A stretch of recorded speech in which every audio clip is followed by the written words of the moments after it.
ठीक है, तो आज का व्याख्यान, आज का लेक्चर शुरू करते हैं।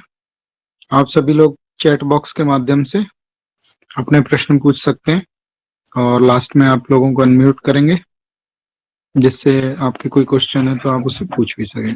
आज हम करेंगे Rahu, the node, the shadow planet Rahu, और क्या दे सकता है जीवन के अंदर वो, जिसके बारे में लोग इतने भयभीत भी होते हैं और वही सब कुछ प्रदान भी कर सकता है। तो आज हम कर रहे हैं राहु।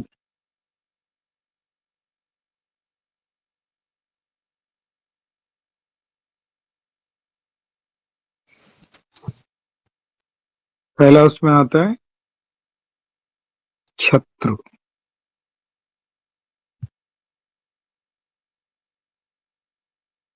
राज्य,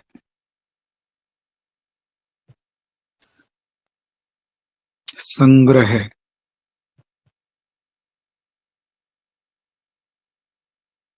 कुतर्क,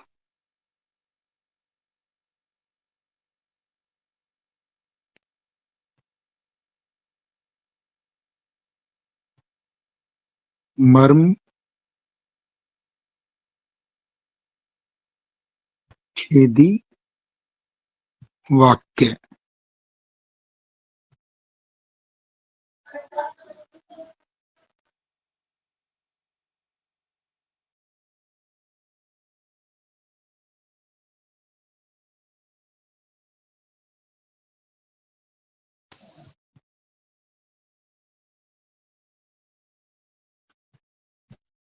सभी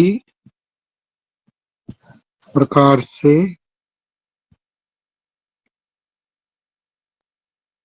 सभी बताएंगे आपको।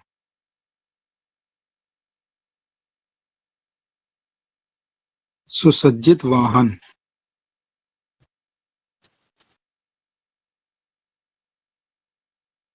है धार्मिक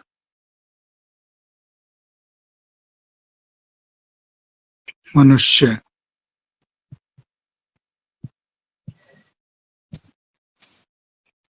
द्यूत,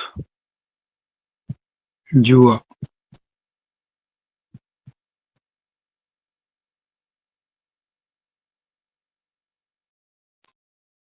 संध्यावली,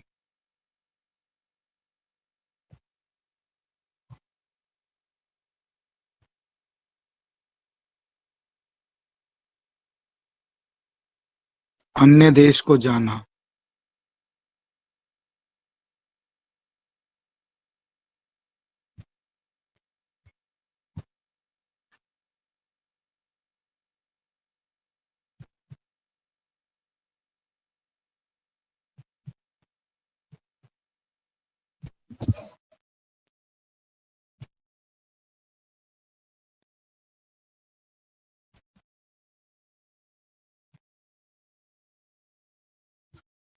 अन्य देश को जाना,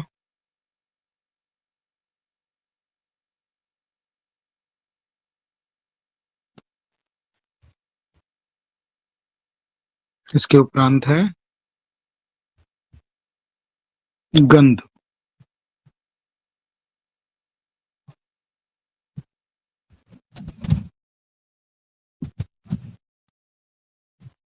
मिथ्या, झूठ,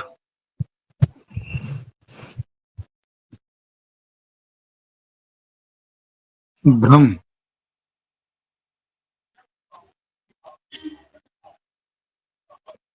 जादू,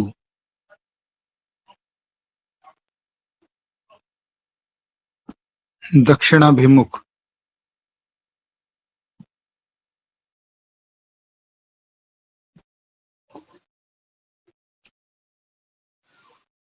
मेला,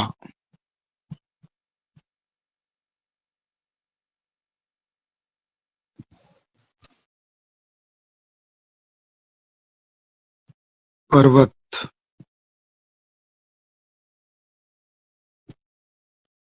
पीड़ा, अदृश्य, अदृश्य पीड़ा है ये,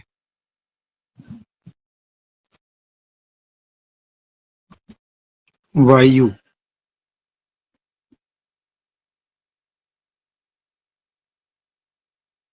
कफ कलेश। सर्प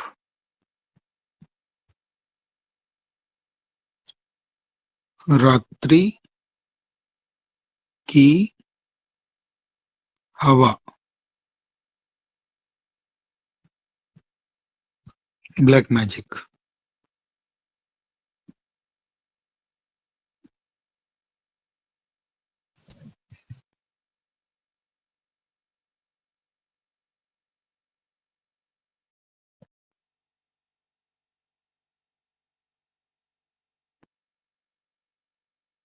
सरीसर्प रेंगने वाले जीव।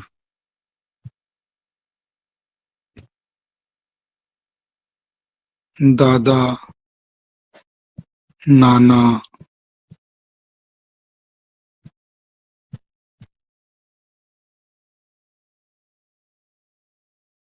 खांसी।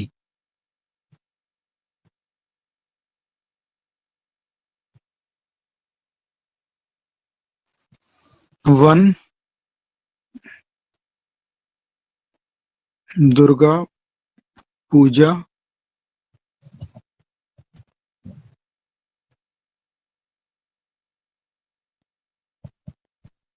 पशुओं संग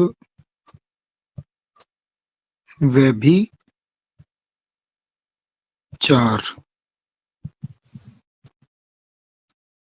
और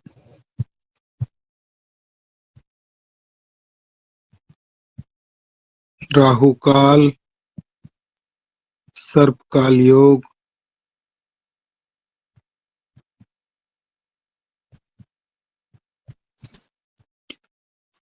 पितृदोष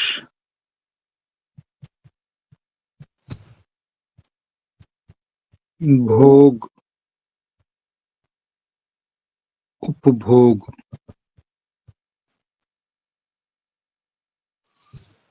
आइए इसे समझने का प्रयास करते हैं। छत्र। छत्र छतरी का प्रतीक है।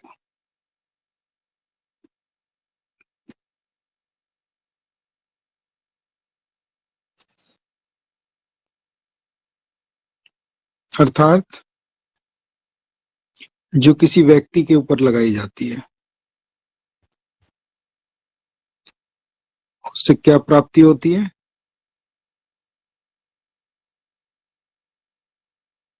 उससे क्या प्राप्ति होती है? वैभव पता चलता है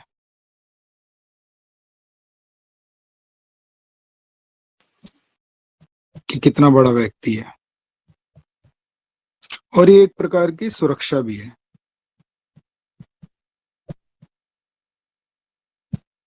तो या राहु यदि बली है तो छत्र प्राप्ति होती है, राज्य। मूलतः राज्य किसमें मिलता है? सूर्य,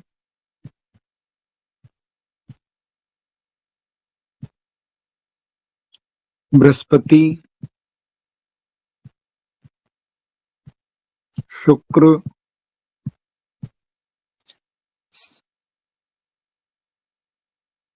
मंगल, शनि, ये सभी राज्य प्राप्ति ले जाए। चंद्र क्या है? वो राज्य की तरफ लेके जाता है, राज्य प्राप्त नहीं देता। अब ये देखें तो सूर्य का राज्य क्या है? सीधा सीधा राज्य प्राप्ति होती है। बृहस्पति का राज्य क्या है? इसमें इसके ज्ञान के कारण से इसको राजा का सानिध्य मिलता है। शुक्र क्या है? इसकी नीतियों के कारण से इसको राजा का सहयोग मिलता है। मंगल क्या है? मंगल उसके पराक्रम के कारण से उसको राजा का सहयोग मिलता है। और शनि क्या है? उसकी सहृदयता, लोगों के साथ जो जुड़ना है उनकी तरफ से इसको राज्य प्राप्ति होती है। लेकिन राहु कौन सा राज्य है? राहु राज्य है जिसमें जिस जिस दिशा में उसको लाभ मिलेगा वो उसी के साथ जुड़ के बैठ जाता है। अर्थात एक कथा प्रसंग है, प्राचीन कथा, कि अमृत बट रहा है बहुत सारे लोगों में, उसमें राहु भी बैठे हुए हैं। दूसरी तरफ में यहाँ राहु भी बैठे हैं। अमृत बांटने वाले भगवान विष्णु मोहिनी रूप बना के सबको बांटे जा रहे हैं। राहु को लगा कि तो अमृत प्राप्ति नहीं हो पाएगी, तो उसने यहाँ से भेष बदला। तो क्या आया? भ्रम उत्पन्न कर देना, जादू बना देना।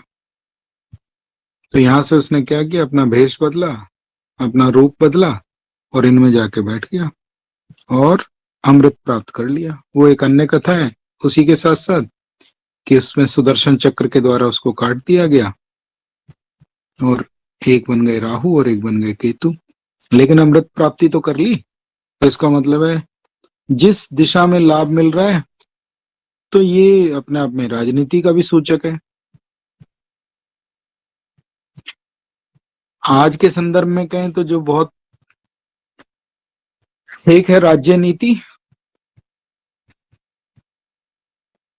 एक है राजनीति। वैसे तो राज्य नीति होता है, राजनीति बिल्कुल अलग है। राज्य नीति क्या है? अपने लोगों के लिए किस प्रकार से लाभ देना चाहिए, अपनी प्रजा को कैसे रखना चाहिए, वो राज्य नीति है। लेकिन वर्तमान में उसका एक प्रकार से शब्द बिगड़ गया और वो राजनीति बन गया। और वो है कि किस प्रकार से राज्य मेरा बना रहना चाहिए। राजनीति, राज्य नीति में क्या है? लोक कल्याण के लिए बनाए जाने वाली नीतियां। और राजनीति में है जहां पे ऐसा प्रतीत होता है वो केवल स्वार्थ से प्रेरित है। लेकिन ये अलग अलग शब्द हैं, हमें हमें ज्योतिष के माध्यम से समझना है। तो राहु का राज्य क्या हुआ? वो किसी भी प्रकार से प्राप्त कर सकता है। उसके पास सब तरह की तकनीकी हैं, युति हैं, ट्रिक हैं, हिक्स हैं, ट्रिक्स हैं, उन सभी से वो राज्य प्राप्त कर लेगा। उसके बाद है संग्रह। क्यों? क्योंकि राहु और केतु के बारे में क्या कहा गया है कि एक साउथ पोल है और एक नॉर्थ पोल है। तो एक छोड़ने के ऊपर है कि सब कुछ छोड़ दो, वो केतु हुआ। और एक ग्रहण करने के ऊपर है।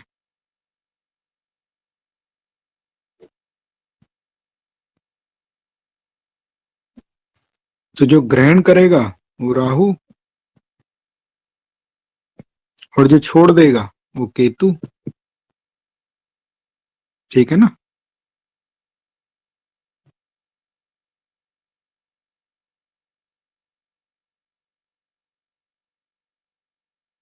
तो इसमें तो आना चाहिए और यहां से खत्म हो जाना चाहिए। तो इसी कारण से कहा उसको संग्रह। बहुत कुछ चाहिए उसे, सब कुछ इकट्ठा कर लेना चाहता है। कुतर्क। कुतर्क का क्या अर्थ है? एक है तर्क, दूसरा है वितर्क और तीसरा है कुतर्क। तर्क है लॉजिक, वितर्क है लॉजिक अनलॉजिक, और कुतर्क है टोटली, जिसे कहना चाहिए बकवास। सही शब्द इसके लिए मिलेगा, मैं बताऊंगा आपको। ठीक है? मतलब कोई अर्थ नहीं है उसका कि वो क्या है। कुतर्क का अर्थ ही होता है कि आप उससे कुछ बोल रहे हो, वो ऊल जलूल बातें बोले।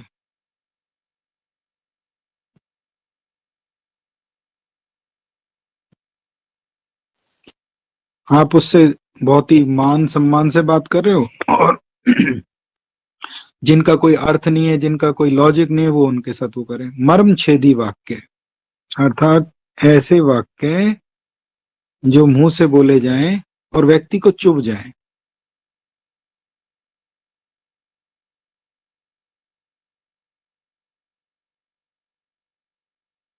ये राहु के भीतर आते हैं। लेकिन ये राजनीति से प्रेरित होते हैं, अर्थात कुटिलता से। ऐसा व्यक्ति ऐसे वाक्य बोल सकता है जिसमें कुटिलता छिपी हुई हो और व्यक्ति को चुभ जाए। सभी प्रकार के सुसज्जित वाहन, वाहन कई उसमें आता है, जैसे शुक्र में वाहन आए, बृहस्पति में वाहन आए, बुध में वाहन आए, राहु में भी आते हैं। ठीक है, ये क्योंकि लस्ट, लोभ, लालच का प्रतीक है, इसी कारण से इसमें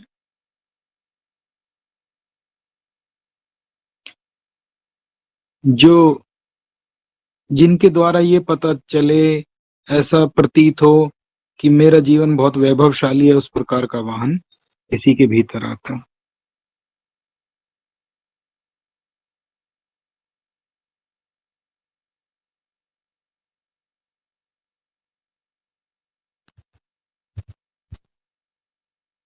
अधार्मिक मनुष्य, अधार्मिक का अर्थ क्या है?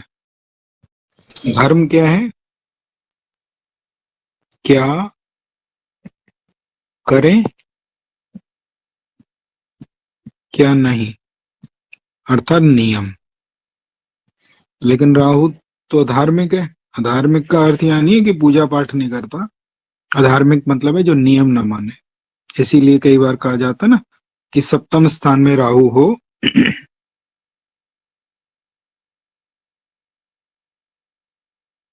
यदि सप्तम स्थान में राहु हो तो व्यक्ति अपने कुल, समाज से भिन्न दाम्पत्य चुनता है।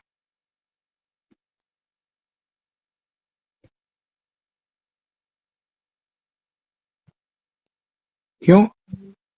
कि है कौन? अधार्मिक है, मतलब जो धर्म नहीं मानता।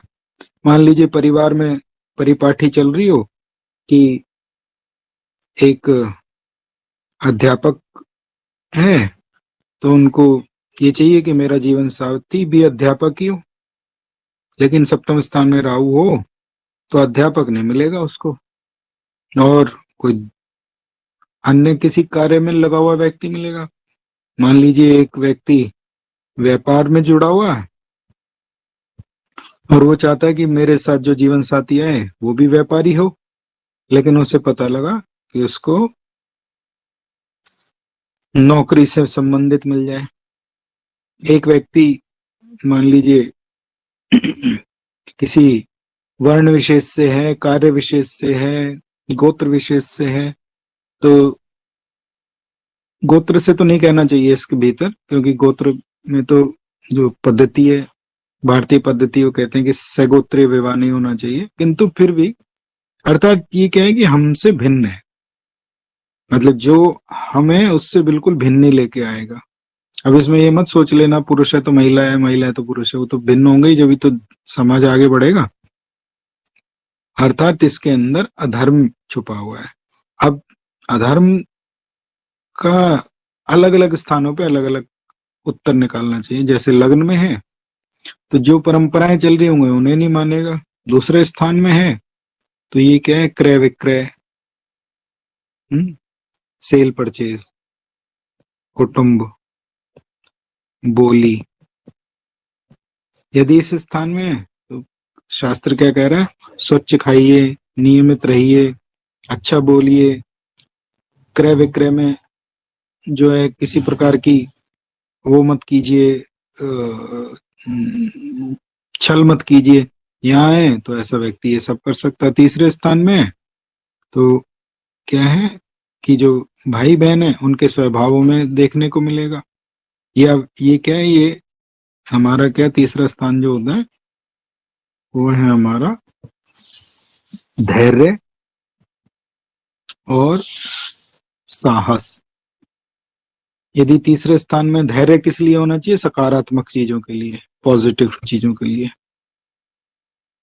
लेकिन यहाँ यदि राहु है तो ये इसको नेगेटिव, नकारात्मक चीजों में धैर्यवान बना देता है। जो करेगा कुछ गलत भी कर सकता है, साहस गलत कार्यों में दिखा सकता है, साहस को दुस्साहस में बदल देगा और धैर्य को अधीर कर देगा, धीर का अधीर।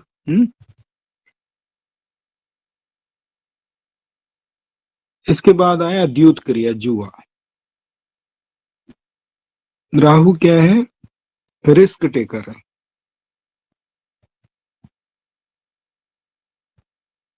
द्युत क्रिया, जुआ। इसका अर्थ क्या है? जहां राहु होगा उस स्थान से संबंधित व्यक्ति जीवन में रिस्क लेगा, जुआ खेलेगा। यदि लग्न में है तो अपने शरीर की क्षमताएं कितनी भी हों, उससे अधिक काम कर रहा होता है, उसको लगाना चाहिए सकारात्मक कार्यों में, उसको नकारात्मक कार्यों में लगा के एक जुआ खेल रहा है। कहीं भी देखिए, पंचम स्थान में शिक्षा का है, मंत्र का है, मंत्रणा के है, उनमें यदि राहु बैठ जाए तो शिक्षा का कई बार दुरुपयोग भी कर लेते हैं, या फिर उसमें रिस्क ले लेते हैं, रिस्क का, या जुआ खेल लेते हैं। जुआ खेलने का अर्थ क्या हो गया कि वैसे पंचम राहु ज्योतिष अच्छा देता है, ज्योतिष वैसे तो एक विद्या है, किंतु देखा जाए तो ये एक द्युत क्रिया भी है। क्यों?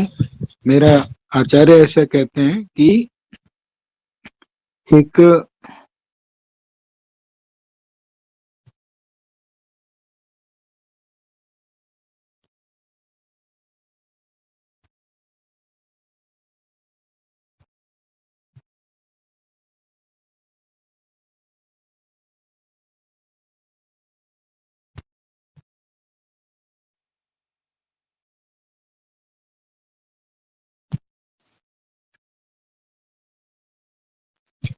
एक हाथी बनाया, एक हाथी को 4 लोगों को दिखाया गया, एक हाथी को 4 लोगों को दिखाया गया, लेकिन उन सभी चारों लोगों की आंखों के ऊपर एक पट्टी बांध दी और कहा कि इसको बताइए ये क्या है, इसको बताइए ये क्या है, इसको बताइए ये क्या है, इसको बताइए ये क्या है।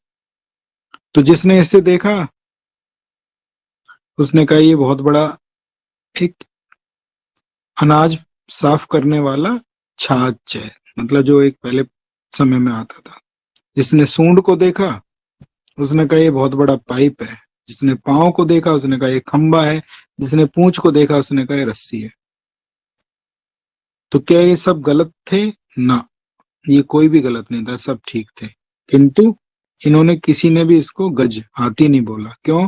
क्योंकि सबका दृष्टिकोण अपना था, मूलतः ही हाथी है। इसी कारण से ज्योतिष भी एक प्रकार का जो है द्योत भी है, अर्थात हम देख तो सब कुछ रहे हैं, और यदि उसको समग्र ना देख पाए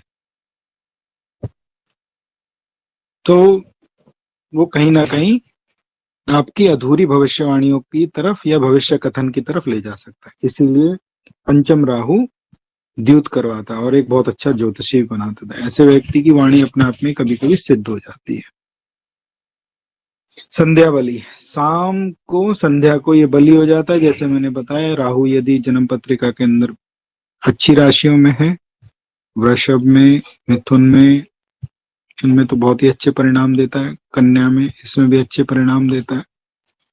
तो ऐसे व्यक्ति अपना कार्य संध्या के समय में, शाम के समय में पूरा करते हैं और इनको काफी लाभ भी मिलता है। अन्य देश को जाना, ये विदेश गमन को भी लेके जाता है। राहु की दशा अंतर दशा में कई बार ऐसा देखा गया है कि व्यक्ति को विदेश जाना का अवसर प्राप्त होता है। गंध, जो हमारे गार्बेज हैं, जो डस्टबिन हैं, उन सब के ऊपर राहु शासन करता है।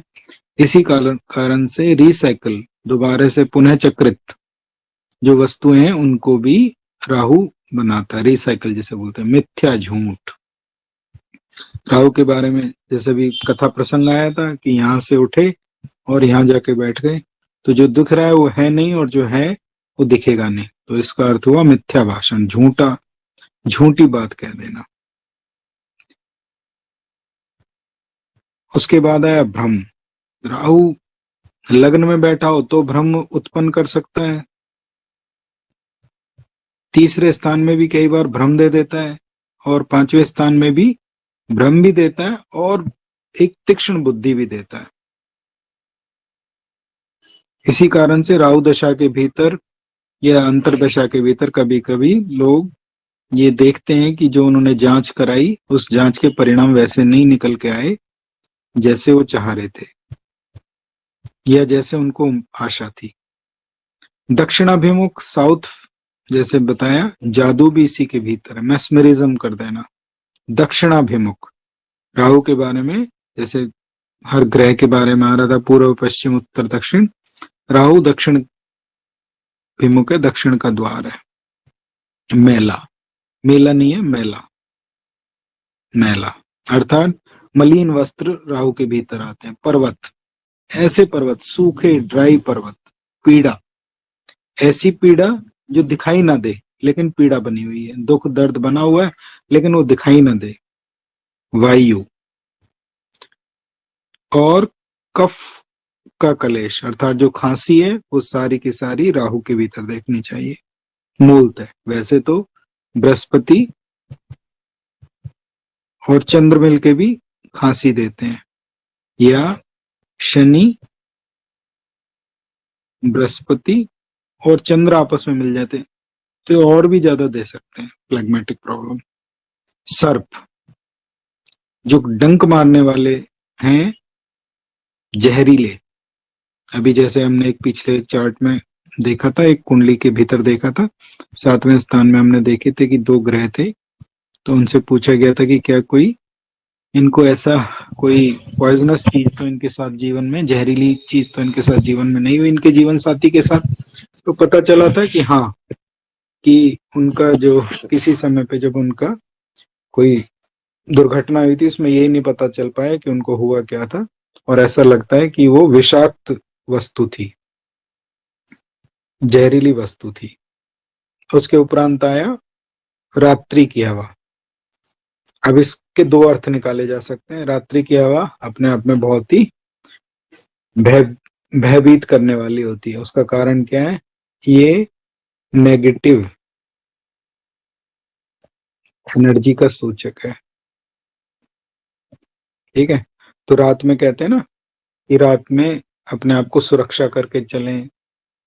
तो आज के वातावरण में कहें तो रात्रि काल में यदि अभी समाज ऐसा है उसमें कार्य करने के लिए बाहर जाना भी पड़ेगा, कन्याओं को भी, महिलाओं को भी अपनी सुविधाओं के अनुसार वो अपने काम चुनते हैं।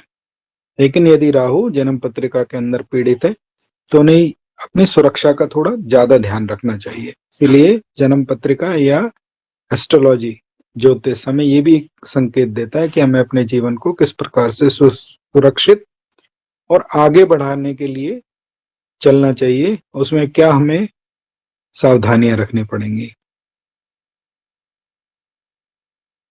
इसके उपरांत आता है ब्लैक मैजिक, रात्रि की हवा बताया था। सरीसृप, जो रेप्टाइल्स होते हैं वो सभी प्रकार के राहु के और केतु के भीतर आते हैं। केतु के भीतर तो मुख्यतः जो डॉग्स हैं वो आते हैं, लेकिन राहु के भीतर भी वो आते हैं। तो रेंगने वाले जीव सारे इसी के भीतर आते हैं। दादा और नाना, शास्त्र इनको दोनों को राहु से ही बताता है। उसका कारण क्या है? कुछ लोग इसको, दादा को राहु और केतु से नाना को देखते हैं। उसका विचार क्या है कि एक पहला सिरा है और एक अंतिम सिरा है, तो एक तरफ पिता के पिता हैं तो एक तरफ माता के पिता हैं। लेकिन मूलतः राहु से नाना दादा दोनों को देख लेना चाहिए, या केतु से नाना और दादा दोनों को देख लेना चाहिए, ऐसा शास्त्र कह रहा है। खांसी, पहले भी खांसी आ चुका है, दोबारा से पुनः खांसी। वन, ये वन वो है जो वर्षा वन होते हैं जहाँ पे कटीले सरीसृप मिलते हैं। दुर्गा पूजा, दुर्गा पूजा का अर्थ क्या है? राहु को यदि प्रसन्न करना हो तो दुर्गा स्तुति करनी चाहिए, दुर्गा की पूजा करनी चाहिए। पशुओं संग व्यभिचार, ये अच्छा संकेत नहीं है।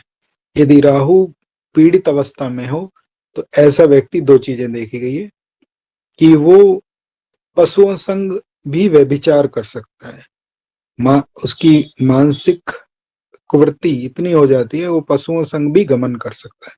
साथ ही इसमें ये भी कहा जाता है कि इन लोगों के जो प्रणय संबंध होते हैं वो कभी कभी पशुवत हो जाते हैं, लेकिन कब?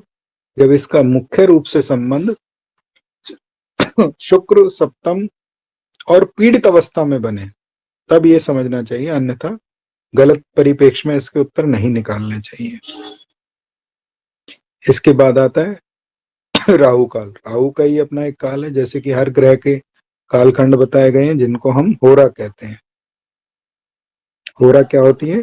दिन उदय पे सोम, मंगल, बुध, बृहस्पति, शुक्र, शनि, 1 2 3 4 5 6 और रवि 7। तो जब भी कोई दिनोदय होगा, सबसे सर्वप्रथम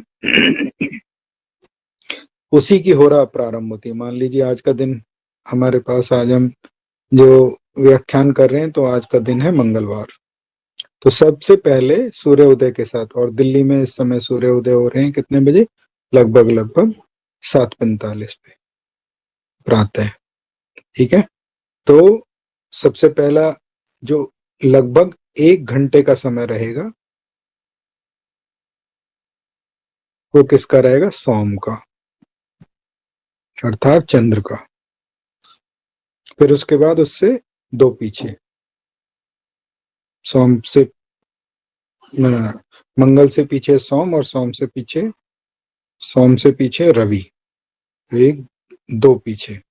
ऐसे करके जो होरा विचार के भीतर इसमें आता है कि जो राहु काल के बारे में बता रहे थे हम आपको, कि किस प्रकार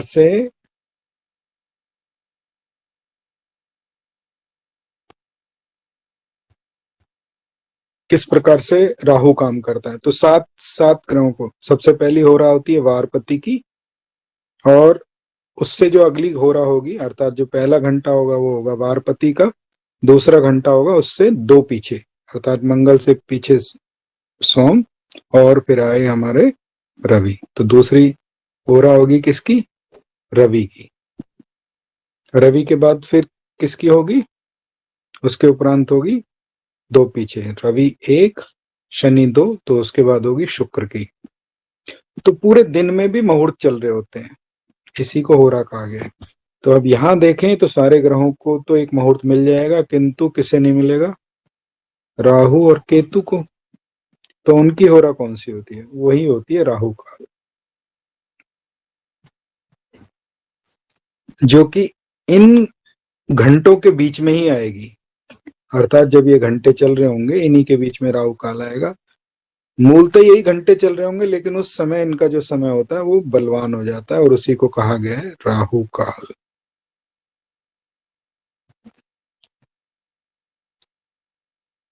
राहु काल, और राहु काल का महत्व दक्षिण भारत में कुछ हद तक ऐसा भी कहा जाता है, कुछ सीमा तक, कि इसे वर्जित कर देना चाहिए। क्यों? ये अशुभ कहा है उन्होंने। अशुभ क्यों है? क्योंकि राहु भोग का प्रतीक है, उसको चाहिए बहुत सारा भोग, उपभोग, संग्रह करने के लिए। इसी कारण से राहु काल को वो वर्जित मानते हैं। किंतु यदि अगर हम देखें तो जन्म पत्रिका में यदि वृषभ राशि में, अर्थात वृषभ राशि में और मिथुन राशि में, कन्या राशि में, इनमें राहु हो,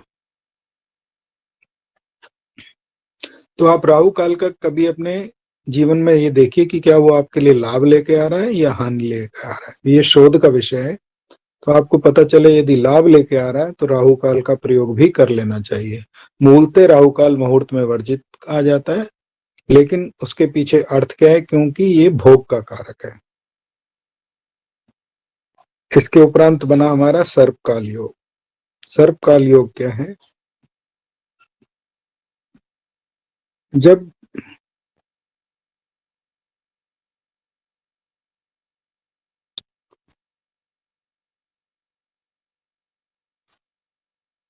ये मूल पराशर पराशर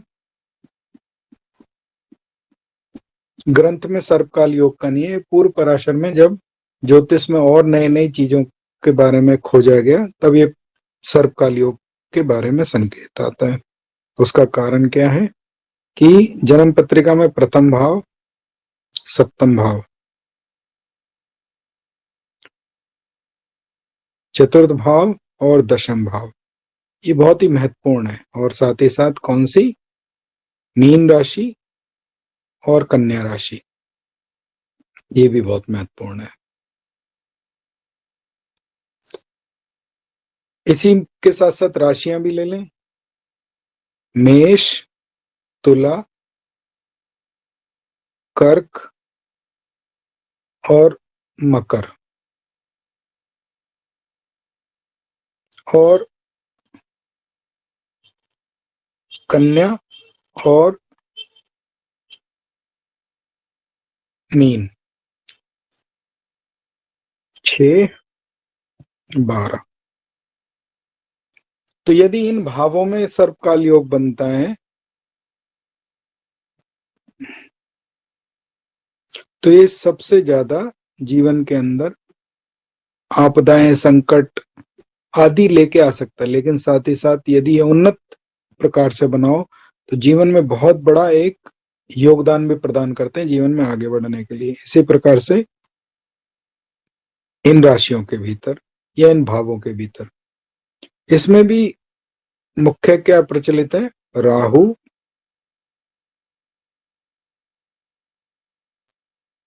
अपने ऊपर की तरफ में ग्रह हैं और राहु पीछे होना चाहिए, क्योंकि राहु की उल्टी दिशा है और धीरे धीरे आगे बढ़ के ये अन्य ग्रहों को अपने मुंह में लेने का कोशिश करता है। प्रोग्रेशन चार्ट अर्थात जैसे जैसे कुंडली आगे प्रोग्रेस करती है। राहु काल के अभी ये मूल कक्षा राहु के कारक तत्वों के बारे में, इसीलिए इसमें राहु का जो सर्पकाल योग है उसके बारे में विवेचना नहीं कर रहे, उसके बारे में आगे खंड में बताएंगे। ये केवल एक बताया कि राहु सर्पकाल योग का भी निर्माण करता है। साथ में आया भोग और उपभोग, और अंत में आता है पितृदोष। क्योंकि 5वां स्थान जन्म पत्रिका का और सिंह राशि, सिंह राशि, सूर्य 5वां स्थान और मघा नक्षत्र, कौन कौन से, सिंह राशि, सूर्य 5वां स्थान, मघा नक्षत्र, और इसको आगे बढ़ाया जाए तो अमावस्या। ये सभी 1, 2, 3, 4 और 5 घटक हैं जो पितृदोष के लिए देखने चाहिए। सूर्य राहु से ग्रसित हो, अर्थात जन्म पत्रिका में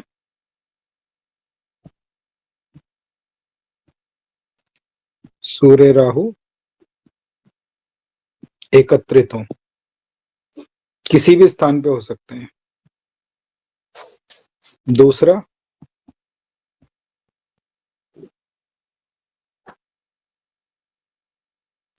सिंह राशि पीड़ित हो जाए राहु के द्वारा, अर्थात राहु बैठे हैं वहां पे, हम एक मिथुन लगन की कुंडली ले लेते हैं, 3, 4 और 5, राहु यहीं बैठे हुए हैं और मंगल भी बैठे हैं और शनि भी बैठे हैं। ये भी एक प्रकार से पितृदोष का कारक बनता है।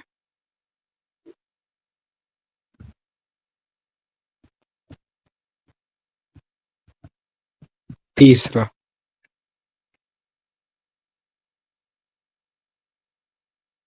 पंचम स्थान जन्म कुंडली का यदि 5वें स्थान में भी राशि कोई भी हो, इसमें हम मान लीजिए वृषभ राशि ले लेते हैं, राहु, मंगल, शनि, ये तीनों एकत्रित हो जाएं या 2 हों और तीसरा इनको देखे तो भी पितृदोष का कारक बनता है। मघा नक्षत्र, मघा नक्षत्र किसमें आता है, मघा नक्षत्र आएगा इसी राशि के अंदर, अर्थात सिंह राशि में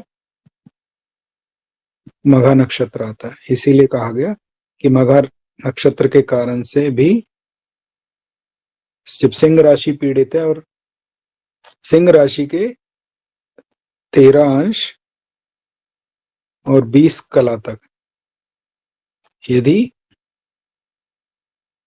राहु, साथ में 2 पाप ग्रह होने चाहिए, मतलब राहु बैठे हों और या तो मंगल उसके साथ हो और शनि उसको देखे, या राहु शनि बैठे हों और मंगल उसको देखे सिंह राशि के भीतर, तो तभी मघा नक्षत्र में आएंगे।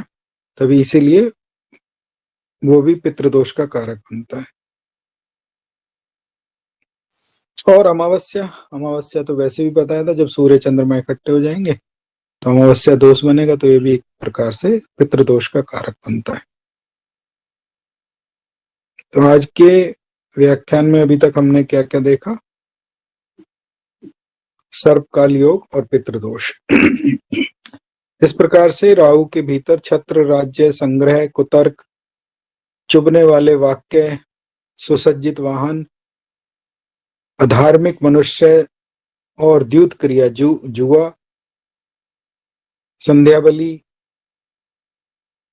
शाम के समय बलि हो जाना, दूसरे देश को जाना अर्थात विदेश की यात्राएं करना, गंध, गार्बेज, रिसाइकिल, साइकिल, मिथ्या झूठ बोलना, भ्रम फैलाना, जादू उत्पन्न करना, दक्षिणाभिमुख, मैला, जिसके वस्त्र मलिन हो, पर्वत अर्थात सूखा पर्वत जहाँ पे जाने में आनंद ना आए, पीड़ा लेकिन वो दिखाई ना दे, जिसके आप जांच करवा रहे हैं लेकिन वो निकल के नहीं आ रही, वायु, वायु में बताया ये नेगेटिव वायु का प्रतीक है। और र्यूमेटोलॉजी में भी गठिया बाय में भी राहु के, जब आगे चल के हम पढ़ेंगे मेडिकल से संबंधित ज्योतिष किस प्रकार काम करता है, तो वायु विकार अर्थात जो गठिया बाय होती है, गैस्ट्रिक जरूरत से ज्यादा, तो शनि भी आता है, राहु भी आता है। शास्त्र कहता है राहु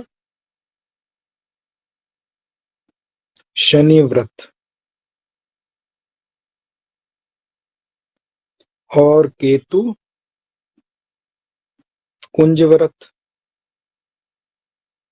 अर्थात जो राहु है वो शनि की तरह काम करेगा और केतु मंगल की तरह काम करेगा। आगे उदाहरणों में समझ आएगा कैसे। पर्वत पीड़ा, रात्रि की हवा, रात्रि की हवा और कफ कलेश, कफ मतलब जो खांसी के द्वारा व्याधि उत्पन्न हो जाए, स्वास्थ्य समस्या आ जाए, वो हमारे राहु के भीतर आती है।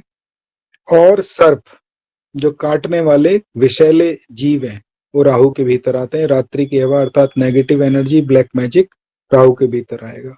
दादा और नाना दोनों राहु के भीतर आते हैं, उसको वृद्ध कहा है इसी कारण से दादा नाना दोनों इसमें आते हैं। खांसी दोबारा आ गया। वन, वन अभी बताया, कटीले वन जहाँ नीरस वन, जहाँ जाने में आनंद न आए, वर्षावन जहाँ बहुत सारे कीट पतंगे हो। राहु को प्रसन्न करना है, खुश करना है तो दुर्गा पूजन करना चाहिए। दुर्गा पूजन का क्या अर्थ है? स्त्रियों का मान सम्मान करना चाहिए, महिलाओं का, कन्याओं का मान सम्मान करना चाहिए। पशुओं संग व्यभिचार, 2 संकेत हैं इसके। ऐसा व्यक्ति अपने जीवन में जो रमण करेगा वो पशुवत कर सकता है, और साथ ही साथ वो पशुओं के संग भी अनाचार व विचार कर सकता है। राहु काल दिन में एक समय है जिसके बारे में अभी होरा विचार में कहा गया कि हर ग्रह की एक होरा है, तो राहु केतु ने ईश्वर से कहा कि हमें क्यों ना समय दिया, तो राहु केतु के लिए दिन में एक विशेष समय प्रदान कर दिया गया। हर दिन इनका समय बदलेगा। यदि राहु केतु जन्म पत्रिका के भीतर बली है तो जो मैंने बताया कैसे बली होंगे, तो राहु काल का में भी आप अपने कार्यों को एक बार करके देखिए, यदि लाभ मिलता है तो फिर उसे आगे कर सकते हैं। मूलतः राहु केतु का विचार इसलिए नहीं किया जाता क्योंकि ये भोग के कारक है, और भोग होने के कारण से व्यक्ति की इच्छाएं, महत्वाकांक्षाएं बढ़ जाती हैं। इसी कारण से मुहूर्त में इसका विचार नहीं किया जाता। मुहूर्त एक सात्विक चीजों के लिए किया जाता है। यदि भोग और इच्छाएं बढ़ जाएंगी तो फिर व्यक्ति लालची, लंपट, लालची होना शुरू हो जाएगा। उसके उपरांत हमने विचार किया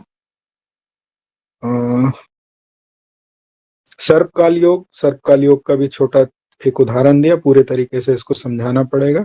और पितृदोष कैसे बनता है, भोग उपभोग, ये सब राहु से देखे गए हैं। इसके उपरांत हम विचार करेंगे आज, क्योंकि ये भाग्यकारी ग्रह भी है, भाग्य को बदल के रख देता है, तो इसी के साथ साथ विचार करेंगे नवमी तिथि।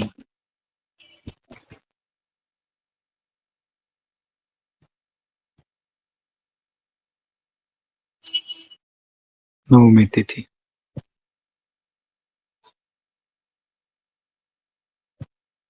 जन्म पत्रिका के 9वें स्थान पे वास करती है।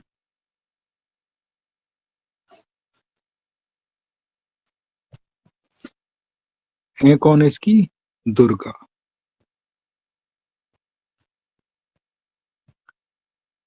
हमने देखा था तृतीया, उसकी देवी कौन सी होती है? गौरी। और ठीक उसके विपरीत है नवमी, उसकी है दुर्गा। दोनों ही देवियां हैं, अर्थात पराक्रम को सौम्यता से प्रयोग करें तो पराक्रम भाग्य में परिवर्तित हो जाएगा, और भाग्य में जो लिखा हुआ है उसको यदि पराक्रम से प्रयोग करें, दुराक्रम से प्रयोग करें, तो वो शौर कर्म में परिवर्तित हो जाएगा। इसीलिए ठीक उसके विपरीत ये हमारा कहीं कहीं ऐसा कहा गया है, अवचेतन मन भी है, और ये सुपर कॉन्शियस है, जो परा है। कुछ लोग 12वें से विचार करते हैं, मूलतः तीसरा और 9वां है। तो नवमी तिथि के बारे में शास्त्र क्या कहता है कि जो जिनका जन्म नवमी तिथि में हुआ है, इनको स्त्री, महिला, कन्या, बालिका, इनका सम्मान करना चाहिए। नवमी तिथि के गुण बढ़ते हैं, वैसे सभी को करना चाहिए, लेकिन इनको विशेष रूप से ध्यान रखना चाहिए, अनजाने में भी, त्रुटिवश भी स्त्री को, महिला को, कन्या को, बालिका को अपशब्द ना बोले। फिर दोबारा कह रहे हैं, किसी को भी नहीं बोलना चाहिए, लेकिन इनको दोष ज्यादा लग सकता है। साथ में मुहूर्त विज्ञान क्या कहता है, आचार्य मिश्र क्या कहते हैं, लौकी, तोरई, ये एक प्रकार से ऐसे वह फल हैं जो बेल पे लगते हैं, व्यंजन है, तो ये इस दिन ना खाएं, बाकी सब दिन खा सकते हैं, और अगर आवश्यकता है तो खा लें। तो लौकी और तोरई नवमी के दिन खाने से वर्जित करना चाहिए। जैसे एकादशी को चावल नहीं खाते हैं, इसी प्रकार से नवमी के दिन लौकी और तोरई अवॉइड करें, बाकी किसी भी दिन खा लें।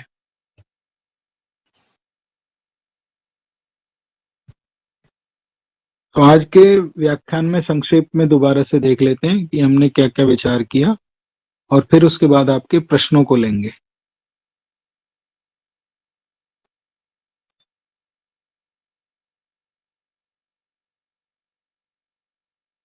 जैसे हमने निर्धारित किया था कि आज हम विचार करेंगे राहु, 9वां स्थान और नवमी तिथि, तो इन सब के ऊपर विचार करके राहु के बारे में आप लोगों के साथ साझा किया। अब आप लोगों के जो प्रश्न हैं वो आप पूछ सकते हैं।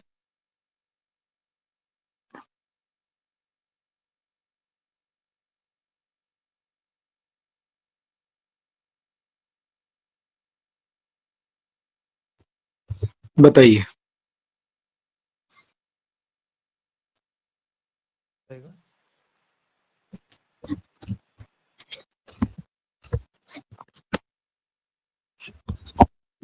हाँ जी, जो आपके प्रश्न है